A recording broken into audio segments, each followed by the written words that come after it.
I want them to be as radical as I have been, okay, and continue to be. But I want them to ground themselves with a personal commitment to the pursuit of excellence. The pursuit of excellence has no ethnicity, has no race, has no color. CEO and co-founder. Joe Lonsdale is the founding partner of Speechwriter. Now I'm here, co-founder Joe Lonsdale. I'm honored to be able to introduce Clarence Jones to you. He's a civil rights legend. He's 93 years old, but his wisdom and his insights about the world are more relevant than ever today. What he lived through with Martin Luther King Jr. was extraordinary. He was a big talent behind the scene, up-and-coming top lawyer in LA who was convinced to go out and fight for his people. Really bright man. He was a Juilliard, he was a valedictorian of his high school. Like, he truly cares about excellence in a way that I think the movement today could really learn a lot from. There's a lot of voices out there that we all hear from today about race, and a lot of them we maybe shouldn't be listening to relative to someone like Clarence. Clarence is also passionate about the Black-Jewish Alliance. Clarence worked with a lot of Jewish leaders when he was fighting for civil rights, and I think this is something all of us can learn from today about how Blacks and Jews united to really fight for what was right as a key part of the civil rights movement. Clarence and I may not be aligned on all politics, but I think it's extraordinary what he accomplished. This is the man who smuggled out Dr. King's now infamous letter from Birmingham Jail. He has some amazing stories about their fights for justice together. I think you'll really enjoy hearing from him. I'm Joe Lonsdale. Welcome to American Optimist. Dr. Clarence Jones, it's an honor to have you with us today. It's my honor to be here, sir. I'm curious, you met Dr. King and you were up and coming. You were already a very successful lawyer at the time, and he needed help, and he came out. And it sounds like you were too busy to deal with him. At first, you didn't know who he was. You said, you have some tax problem, whatever. But then you listened to him speak, and you decided you wanted to help this man. How did you realize this was somebody you wanted to help? Well, I didn't want to help him. Actually, his lawyer, handling his defense in the tax case, had tried to persuade me, and I said, I don't have time to deal with no Negro minister, preacher, and so forth. In any event, make a long story short, one day in the second week of February, Martin Luther King Jr. and someone who traveled with Bernard Lee, they showed up at my door at 2751 Highview Avenue in Altadena, California. He walks in, and Dr. King said to me, Judge Hubert Delaney told me so many nice things about you, so I figured I'd just come down and talk to you, Now he walks into my house. He says, Attorney Jones, we have lots of white lawyers from New York and Chicago and the Northeast who help us. And he gets close to me. He says, but what we need Negro lawyers, a young Negro lawyer like you, to help us in our cause. So I said, well, Dr. King, I admire what you're doing. And I wish you well, but, I'm here in California, and there's not much I can do except I'd like to help Judge Delaney in any way I can. So he asked me some questions about my family. I told him my parents were domestic household servants. At the age of 6, they put me in a boarding school, and Catholic nuns, from the age of 6 to 14. I was in a boarding school for so-called colored boys. The way I write about it in my book is that the Sisters of the Blessed Sacrament, from the age of 6 until 14, those white Irish Catholic nuns would say to me and the other boys, but I just remember what they said to me. Master Jones, be a good boy. Mm-hmm. We love you. Jesus loves you. And you are beautiful. Now, they said that from 6 to 14 years of age, 10 and a half months a year now. And as you get older, it's not that you forgot, Master Jones, be a good boy, Jesus loves you, we love you. But as I got older, 12, 13, to 14, the thing that I remember was that I was beautiful. Huh? They said that to us 2 or 3 times a week. So therefore, when I went to public school, 70% white and 30% colored. Mm-hmm. Okay. I still believe what those Catholic nuns had told me. Well, it seems like it gave you some confidence. You were the Gave me valedictorian, weren't you? of your Valedictorian in school? my class. That's amazing. But, okay, valedictorian in my class, and I tell everybody, you can't make this stuff up. That gave you confidence. You're a superstar. You're successful, but you weren't really involved in civil rights at the time. No, I wasn't involved in anything. So how'd you make the choice to? What inspired you to suddenly kind of work with Dr. King? He invited me to come hear him preach. I'd never heard Dr. King speak anywhere before in person. He asked me to come and hear him preach in, this is 1960. It's 1960. Baldwin Hills is like the black equivalent of Beverly Hills. Never heard Dr. King, okay. If you were a successful teacher, banker, musician, businessman, you lived in Baldwin Hills. Yeah. And he gets them and he preaches, and he congregations 1,300 people. Wow. Packed. I had never heard this man speak before. He said, brothers and sisters, ladies and gentlemen, the text of my sermon today is the role and responsibility of the Negro professional like you to aid our less fortunate brothers and sisters. He was speaking to you. So, well, he was speaking to the conservation. Okay? And then I have to tell you, I was 29 years old. I had never seen another human being, with hands, feet, legs like that. No. Never seen another human being speak like that. It takes a lot to impress me. I was mesmerized. You spoke to your heart as well? No, he was speaking to me. Yeah. Now, he was speaking to the whole conservation, but I never heard anyone, black, whatever, I never heard anyone. Okay?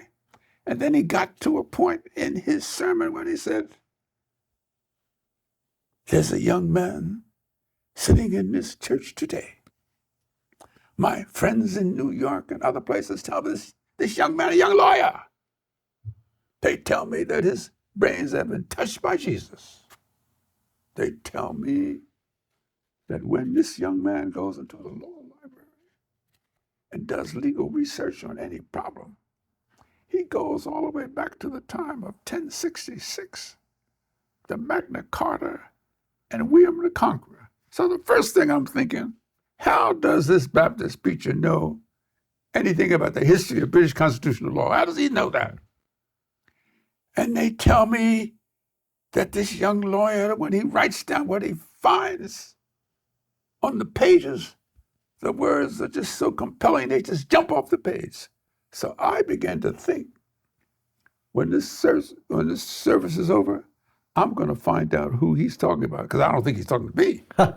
I'm going to find out who Dr. King is so impressed with in this congregation, because I need to know who this brother is, okay? And then he paused for a moment, but he has forgotten from whence he came. And then he went on to talk about my mother being a maid and a cook. And then he did something very unfair at the time, but then I knew how powerful what he did. He took an actual poem by Langston Hughes. Life ain't been no crystal stair. He took that poem, only he changed the lyrics in the poem to make it sound as if my mother was the person in the poem. Wow. And the poem talks about this Negro house servant scrubbing stairs. And she pauses periodically and she says, I know I'm doing this for you, son. Don't you give up. Life ain't been no crystal stair. Mama's doing this for you. When he did that, and he made it, personalize it like it was my own mother, I started to cry. I'm sitting in, third world from the third distance from the front of the church. I take a pair of glasses, put my sunglasses on, because I started to cry. Because he had a vivid picture. Now, I'm still upset and emotionally. And I go after the service, he's signing autographs of books on the chairs on the stairs from the pulpit. And when he sees me, he comes down from the stairs and he walks over to me. He says, "You know, I never mentioned your name. I never mentioned your name, Mr. Jones. You know, sometimes we Baptist preachers, I didn't say anything. I just walked over to him, grabbed his shoulder, pulled him to me. And I said, Dr. King, when do you want me to go to Montgomery, Alabama?" Now, in the first book I wrote, What Would Martin Say? The first chapter I call The Making of a Disciple. I'm 93 years old. I'm sitting here talking to you, and I can remember Dr. King pulling me over to him 64 years ago. like yesterday. And sometimes during the course of that 64-year-old journey, not that I get that despondent often, but sometime when I hear I'm bombarded with challenging questions, either about the legitimacy or authenticity of his message, the relevance of his message today, or the durability and consistency of my own commitment. Sometimes when I'm bombarded with these, I think about that. Okay. You ended up having a mutual admiration, obviously. He said that somehow you were in his head, and you could hear how he talked and how he thought, and so you wrote a lot of his most famous speeches with him because you really understood his There's voice. an old expression, the Lord's not finished with me yet. I have the capacity to resurrect in my memory the sound of Martin King's voice. I can hear his voice in my head, just like it was 64 years ago. So tell us a little bit about some of the experiences. One of the ones that stood out to me was the letter from Birmingham Jail. It was very famous. You actually smuggled in a paper. Had you written some kind of helped him with the outline or anything on that? What happened was that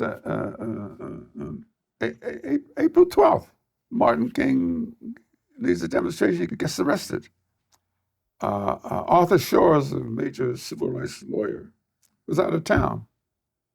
As his lawyer, I was the only person who could go in to see him. Yep. So April 12th, Friday, I never will forget this, April 12th, 1960, I go to see him. Now, at those times, it's before, they knew who I was, so I'd take my wallet out and show my identification. Yeah. But they didn't pat me down, but just, they knew who I was and so forth. And I don't want you to misunderstand. I'm just going to state the facts. Normally, I would be wearing a custom tailored shirt and a custom pinstripe suit and a Rolex watch. I was dressed to the nines, as they said, Mm-hmm. And they knew me because I was such a contrast. This Dr. King's New York lawyer. Yep. So I went in to see Martin, and I said, Martin, we got a real problem with bail money. He wouldn't even, he dismissed I said, Martin, are you listening to me? He said, well, you and Harry Belafonte have to sign that. I said, that's why I'm in here, Harry. I just talked to Harry Belafonte. He said, I should come in and talk to him. He wouldn't hear any of it. He said, have you seen this? And I said, what is this? And he shows me a full-page ad from the Birmingham Herald, the major daily newspaper in Birmingham. Yeah. And a group of white clergymen had taken a full-page ad in the Birmingham Herald, an open letter to Dr. King, but to the public.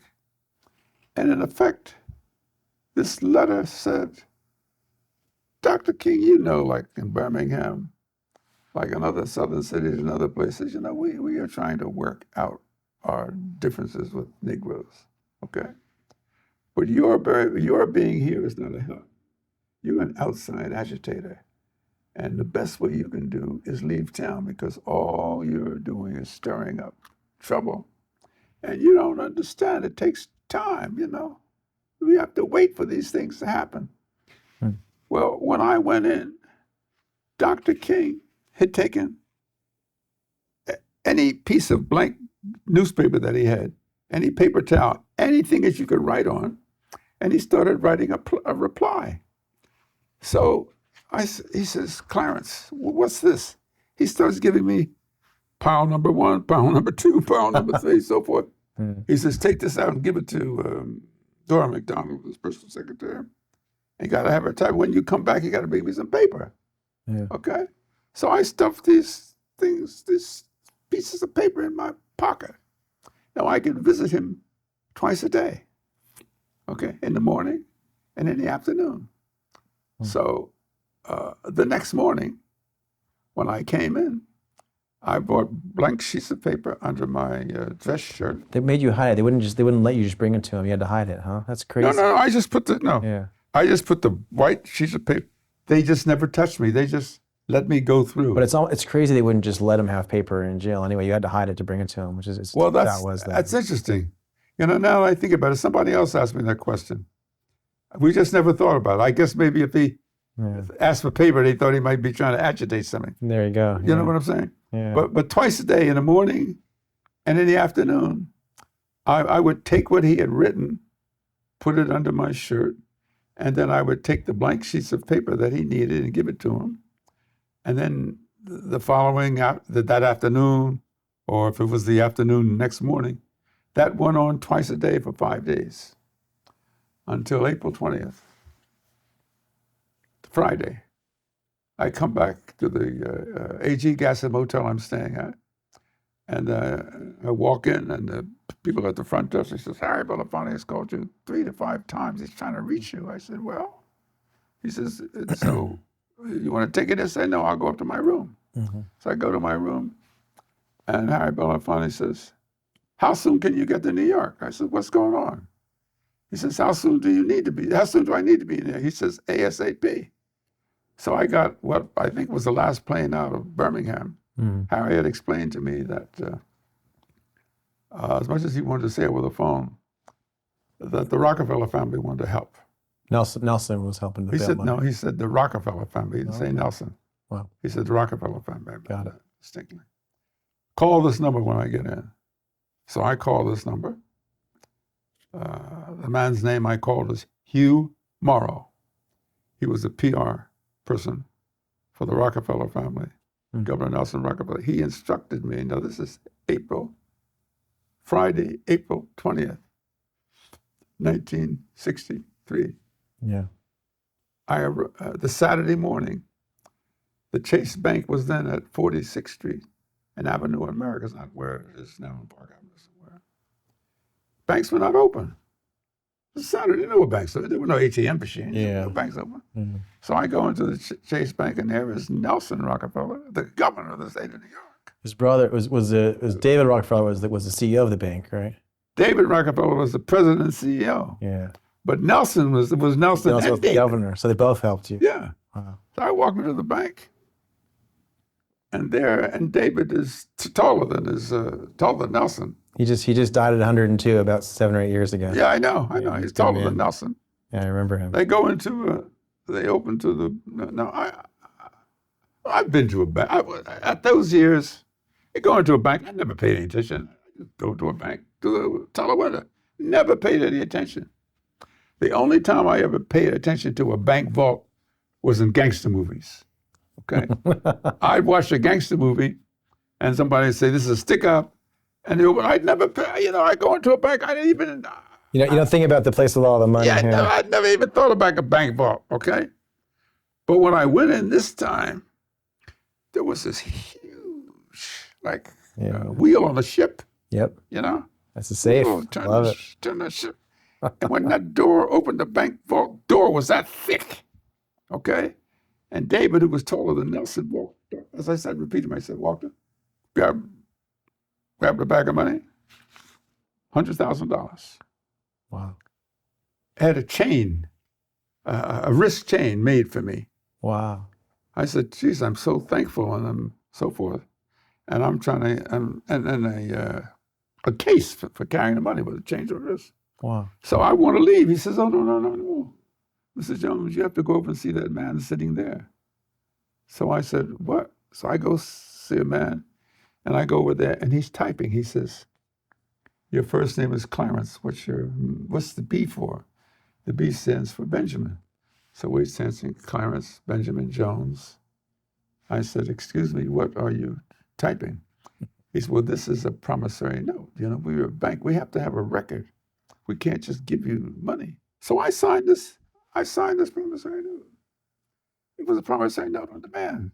I Wow. signed it for $100,000 in 1960, That was real money back then. 1963. So I signed it, and I'm pissed. I'm angry because I wasn't anticipating this. You know. Yeah. And I go to a payphone. I call Harry Belafonte. He says, "Did everything go okay?" He says, "Yeah, but you didn't tell me I had to sign a promissory note for $100,000. He says, "Better you than me." I said, "But you have the money and I don't." Okay. Tuesday, that was on a Saturday. Yep. I take the money and the cash. I go to Birmingham. I'm in my office on a Tuesday morning.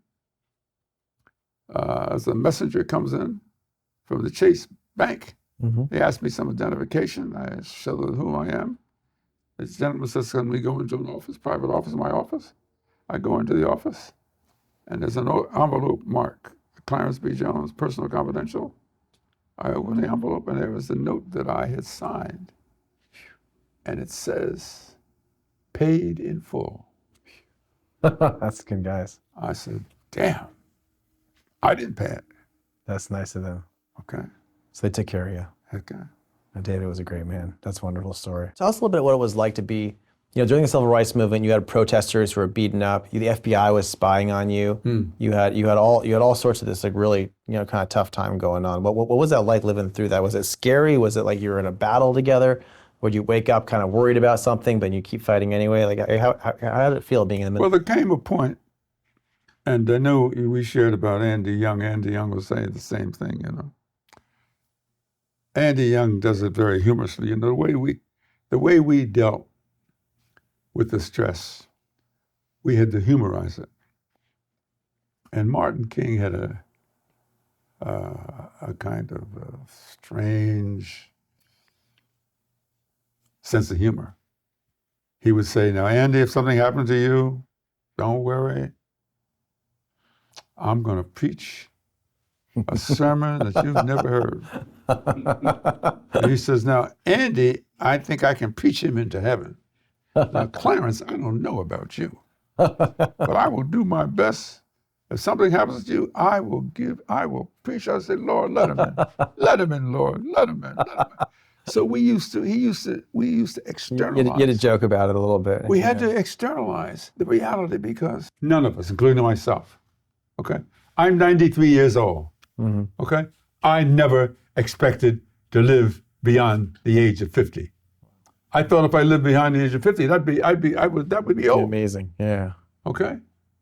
I just figured, and so you lived that way. I didn't have insurance. You didn't buy insurance for. You were fighting. You were living in the moment, fighting for. Yeah, you didn't think about estate planning or anything like, because you never thought you were going to live beyond the age of 50. I want to ask also, because you worked on so many of Dr. King's speeches with him, and you knew how he thought.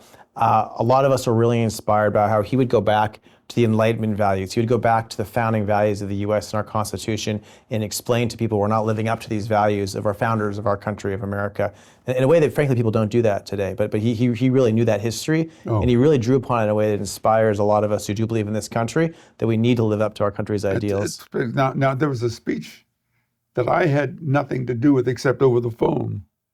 We talked about it. There's a speech he gave March 29th. At the National Cathedral in Washington, D.C. The speech is called "Sleeping Through a Revolution." It talks about Rip Van Winkle sleeping through a revolution. That speech that he gave at the National Cathedral, which we talked about over the phone, content. Well, because you didn't have texts. We talked about. You couldn't text each other those days. Yeah, you couldn't text them anything. Yeah. So we would talk about text as things I would suggest to him. But that speech, in which he talks about Rip Van Winkle sleeping, one of the most powerful speeches he ever gave, equal to the speech he gave, of course, on April 3rd at the temple in Memphis. If I had to bookend Martin King's life, I'd bookend them with two things: the letter from the Birmingham jail and the speech he gave opposing the war in Vietnam, Time to Break the Silence. Interesting. Those are the two most powerful. He's written a lot of speeches. Now, let me say something to a question you didn't ask. One of the reasons I was able to be so effective with Dr. King, that I had gone to the Juilliard School of Music before I went to law school. Interesting. And when you go to Juilliard School of Music, you develop, they have something called ear training. You develop the capacity to memorize enormous amount of pages of music. I was a clarinetist. Yeah. But you develop the capacity to memorize pages and pages of music. But you remember that the note A has 440 vibrations per second. Note A, you hear it. Note C, 426 vibrations per second. I have to speak in languages you would understand by telling you performers like Barbra Streisand has what is called perfect pitch, meaning that when she sings a note, it's neither above the line sharp or below the line flat. It's the right number per second. Right. Ray Charles, perfect pitch. Frank Sinatra, perfect pitch. Yep. Okay. This young girl, Taylor Swift, perfect pitch. Okay. The ability to be able to sing the note exactly with the vibrations per second, neither flat. That was the power of Frank Sinatra. I had that capacity, and notwithstanding I'm 93 years old, I still have the capacity. You still do. And then when he gave his speeches, you were able to kind of get the Thank you. tones and tunes right. I still have the capacity to write, and as I write, if I speak it, I can hear it. I can hear my words. The advantage I had to Dr. King, that I could write words and I could hear how they would sound when he spoke them, because I had an ear that was attuned to what the words would sound like. This was a big part of his power. Is how he played it. It's almost like a singing then, along with the wisdom. Unbelievable. Never. That's amazing. Never. I mean, it's like I think of great people like Aristotle and Schopenhauer and Shakespeare. These are great people. This is a very important point. I'm asking you questions about the intellectual side, or I was asking a question about the intellectual side of the founding values, but you're telling me, listen, there's that side, but even more important is this power of the speech and of the music and of how. And I believe that came from his encyclopedic knowledge of the Bible and a more than average knowledge of the Talmud. Wow, really? Jewish. I'm Jewish, so yeah, I studied Talmud. That's amazing. He actually was studied. He studied Talmud. I didn't realize that. Was to me the first and only. I haven't met a black preacher, that had as a commanding knowledge of the Talmud as Dr. King had. I want to drill in on this because I'm as a Jew, I'm very proud of the role some Jews played in the civil rights movement, at least what I understand they did. And you worked alongside many of them. Were there a lot involved with you directly that were helpful? Helpful. That's the understatement. I always like to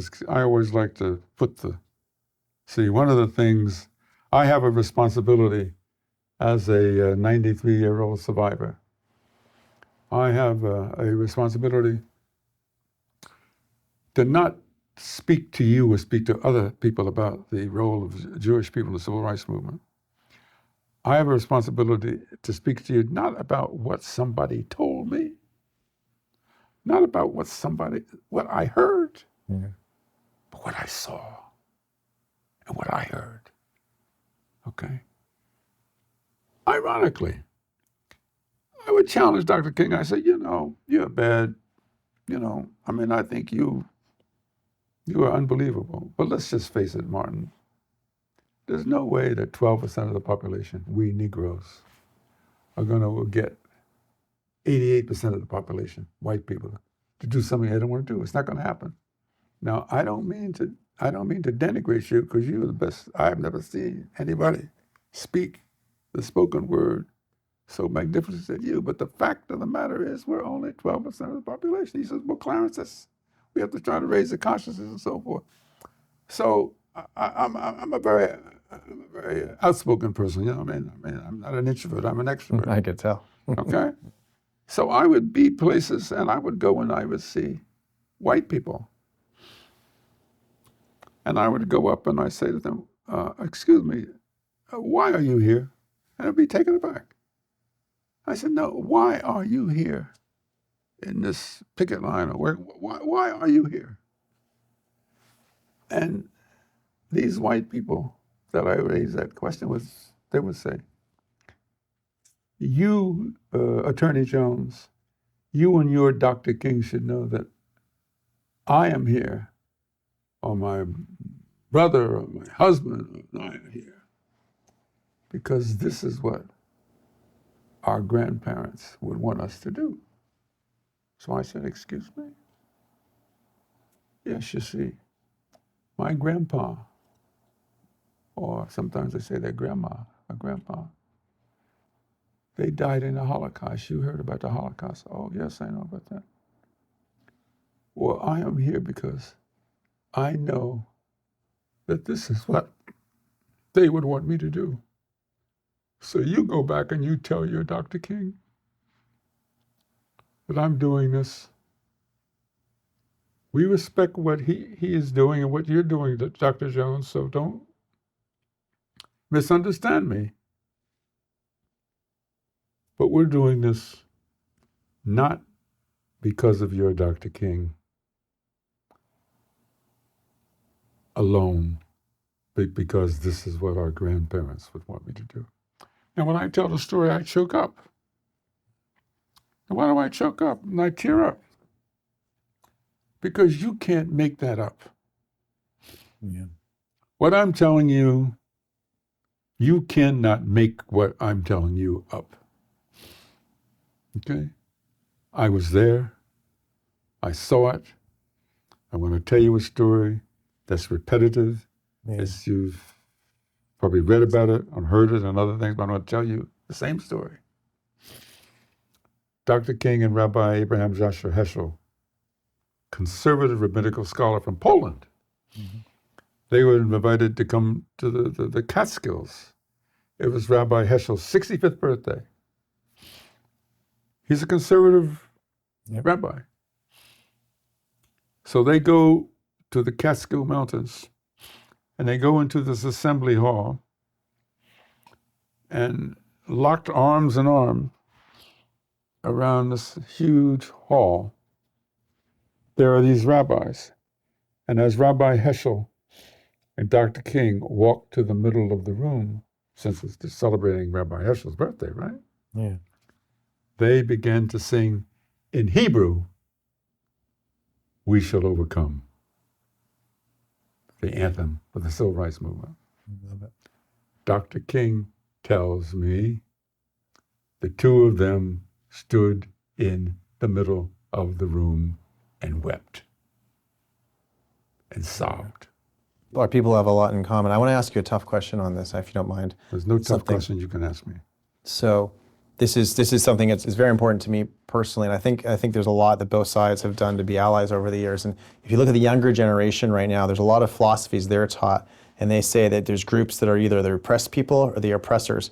This is the DEI thing: is your oppressors, and they see that a lot of Jews started to become a lot more successful the last 50 years, and they say, well, those Jewish people, they're successful, they're oppressors, and it's really sad right now that if you ask a lot of young black people, they tend to be biased against Jews these days, and they say, oh, they're successful, they're oppressors, they must have got there by treating us wrong. And it seems like the people we aren't as close as we could be. It's not as positive, and it's a hurtful thing. Is there a solution for how to overcome this? Should young black people be learning this history more? How do we bring these sides together? There is a solution. Truth.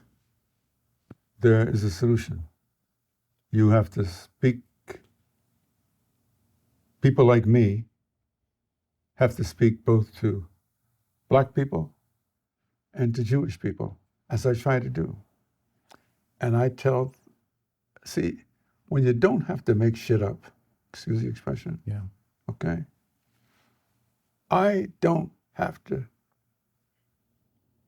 invent the story about what I just told you as to why these Jewish people said that was real. Yeah, it was real. Okay? So the challenge we have now, and it's a challenge in both communities,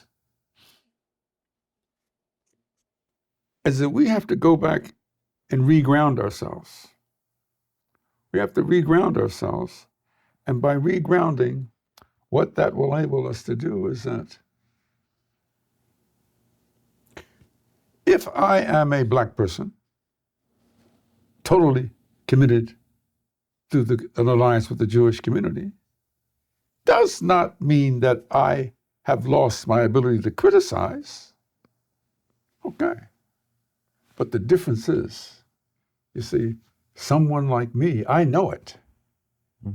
When Jewish people hear me, if I say something, well, I don't think Israel should have been doing this or doing that, they accept it. You know why they accept it? Because they know from whence I came. Yep. Okay. They can accept. They're not going to say, "Oh, he's an anti-Semite." No. On the contrary, they respect me. And when I hear a Jewish person critical of black leadership, I don't assume that they're racist. I assume that they're speaking the facts that they want to bring to my attention. Yeah. It has to be from a place of trust and care. That's correct. Let's jump to current events a little bit. I have a couple questions on current events for you. Sure. I was really interested to see your letter to Governor Newsom in 2020 in opposition to the ethnic studies curriculum that we have in California public schools. You wrote that it excluded the intellectual or moral basis for radical nonviolence advocated by Dr. King. And you said they were promoting blackness over excellence. Like, what's missing or wrong with some of these approaches? Well, I stand by. I am not opposed to diversity or inclusion or whatever the current verse is, okay? But I want to ground myself on a commitment to the pursuit of excellence. I love that. That has no ethnicity or color line. I love how you said you want to ground things in excellence too at first, because you are a very talented person who used excellence to I want to ground, and I urge the generation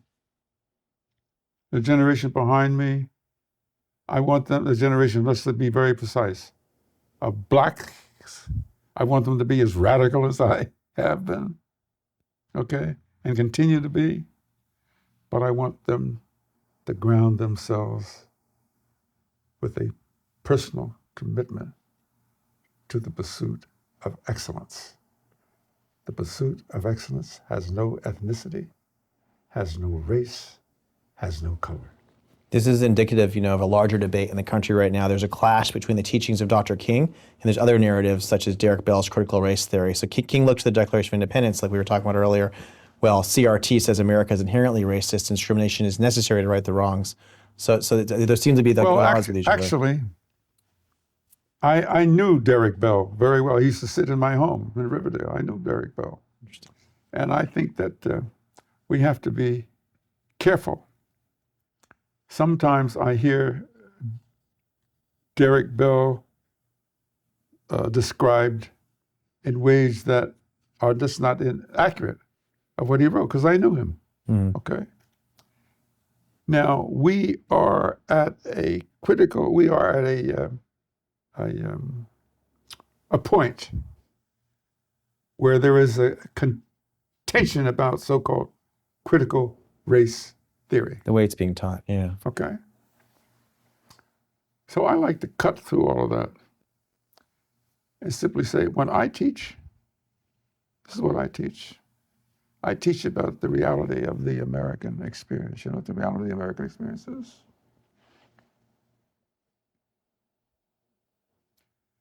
There were 300 plus years of slavery in this country. You didn't have anything to do with it. I didn't have anything to do with it. Your brother, your mother, your sister did not have to do anything. Yeah. But that is an historical fact. It's true. And as part of that historical institution of slavery, they developed a companion ideology to justify that system.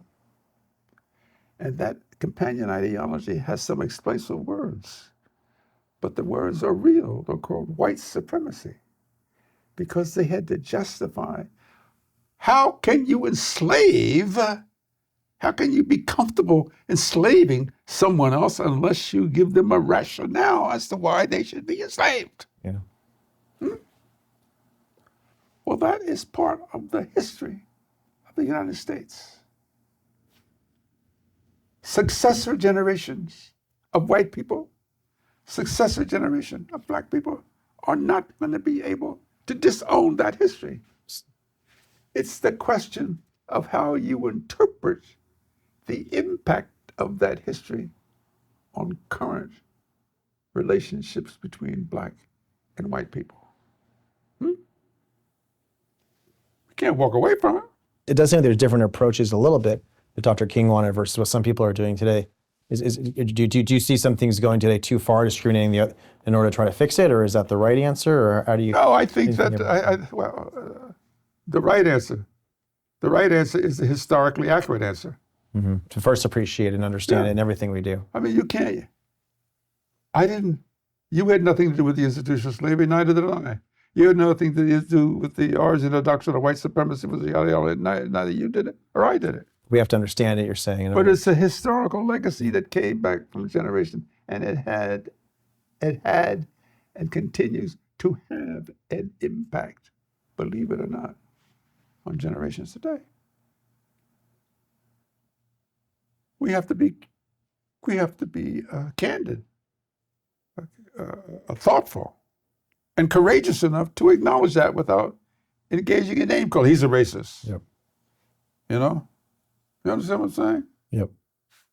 Facts are facts.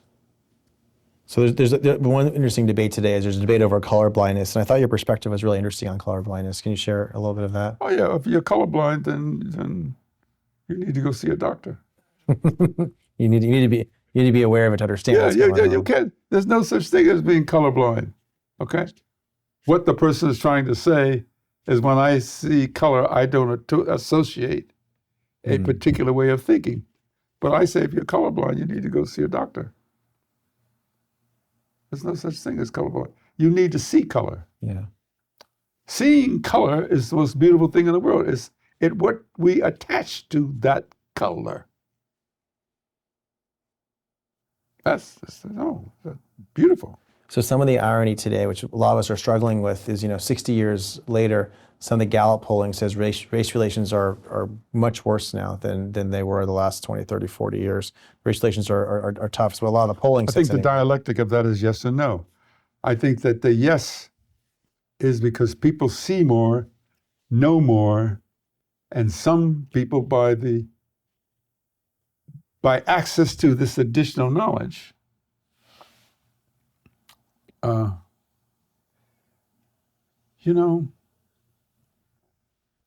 the thing that's so scary now is to see the objective ability of how you can manipulate opinion. The technology exists that you can actually manipulate. Okay? Yeah, people get more attention by making us more negative and fight over That's things correct. sometimes. That's correct. Yeah.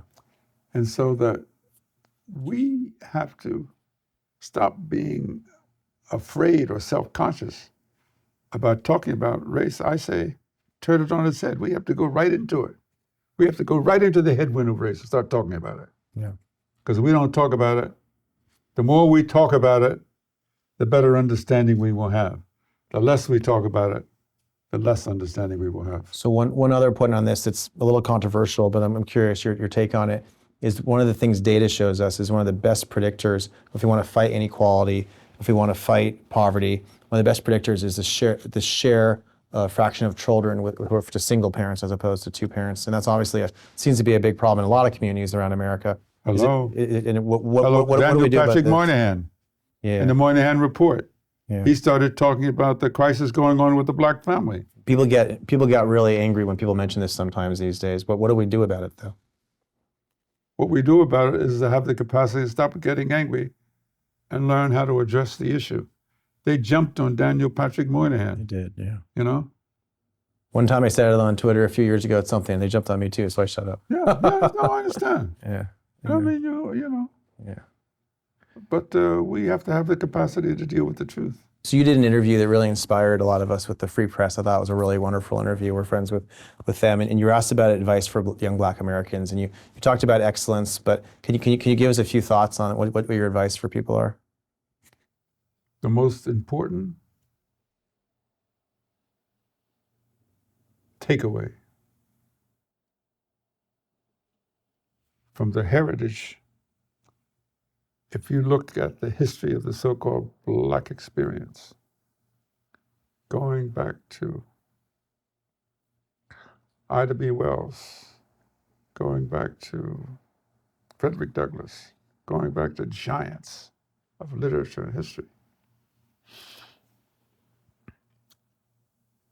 there's a common line, and that common line is a commitment to the pursuit of excellence. Commitment to the pursuit of excellence has no color. It has no ethnicity. It's neither Jewish, it's neither French, it's neither Black or Scandinavian. Commitment to the pursuit of excellence. We have what I like to call a shared legacy in this country. It's unavoidable. You didn't have anything to do with it. People don't know that there were 2 drafts of the Declaration of Independence. You know what the problem was? They were trying to wrestle with the fact that there were slaves. Yeah. Slavery. But they wanted to assign the responsibility for slavery to King George. You did that to us. You want to blame him for it? Yeah. Yeah, don't put that on us. Yeah. So that was a struggle. Even at the time, they knew it was a sin. That's correct. That's right. That's right. Okay. The truth will set you free. For example,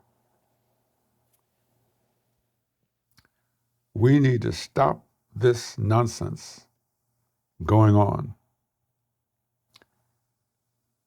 with anti-Semitism and blacks. We need to stop that nonsense. Okay. We need to come to a point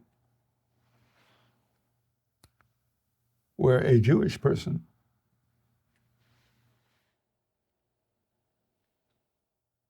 if they don't know me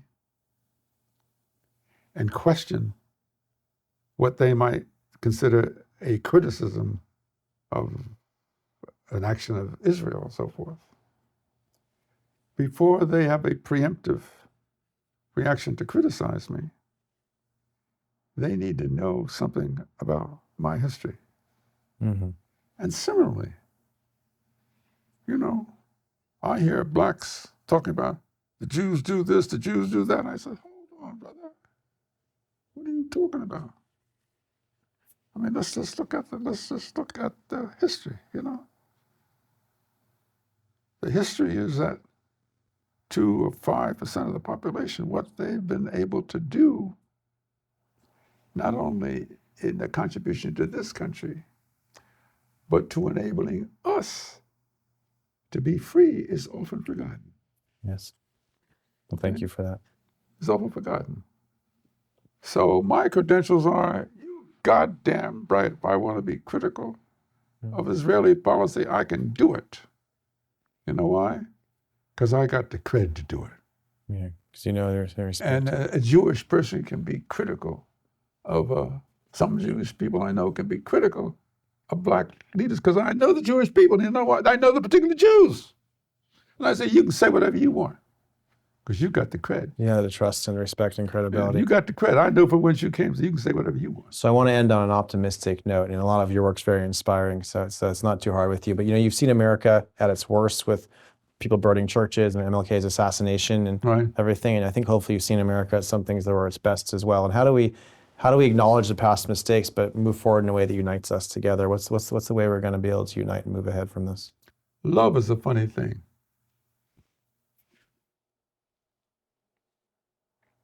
I don't love everybody. There's some people I can't stand being around.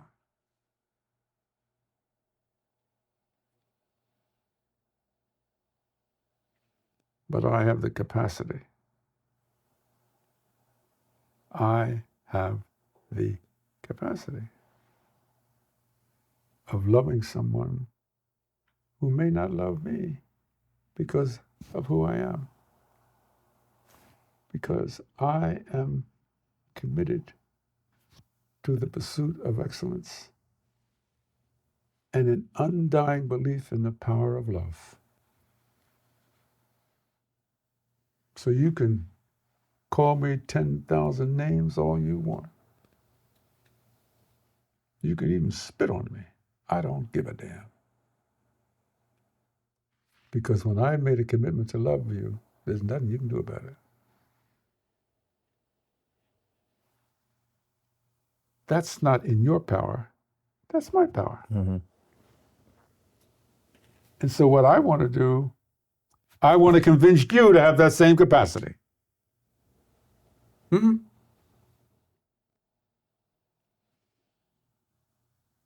We don't have a choice.